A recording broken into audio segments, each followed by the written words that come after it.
Et on en vient à ces acrobates marocains sur scène à Paris. Le groupe acrobatique de Tanger prend ses quartiers pour un mois sur les Champs-Élysées. Le nouveau spectacle a pour titre Azimut. Il renouvelle le genre et revient aux sources. La mise en scène est signée du français Aurélien Bory. C'est un reportage d'Estelle Martin et d'Olivier Moisan.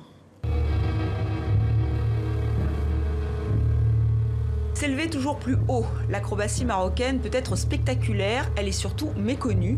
Cet art ancestral trouve un nouvel élan avec ce spectacle.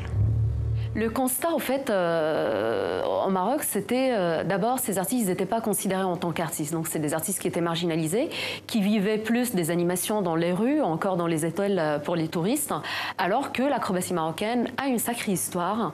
Et pour moi, c'était important, en fait, de leur donner déjà un statut d'artiste et de valoriser surtout cet art ancestral qui était en voie de disparition. Pour trouver de nouveaux chemins, elle a donc fait appel à Aurélien Bory. Le metteur en scène est retourné aux sources mêmes de cet art marocain. Il a convoqué l'esprit de Sidi Ahmed Moussa, grande figure du soufisme. C'est le saint patron des acrobates marocains. La légende veut qu'il soit monté au ciel puis redescendu, renonçant ainsi à sa vie céleste pour la compagnie des hommes. Sidi Ahmed Moussa fait d'une certaine manière un aller-retour. Il monte vers le ciel et il revient. Et l'acrobate fait exactement la même chose. Finalement, ce motif du vol et ce motif de l'aller-retour du ciel vers la terre a complètement irrigué le spectacle.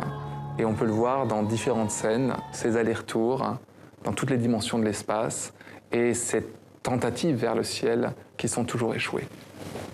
Faire le lien entre l'homme et le ciel, voilà à quoi sert l'azimut, qui est un instrument de mesure physique, d'où le titre du spectacle, ou comment regarder le ciel pour mieux trouver son chemin.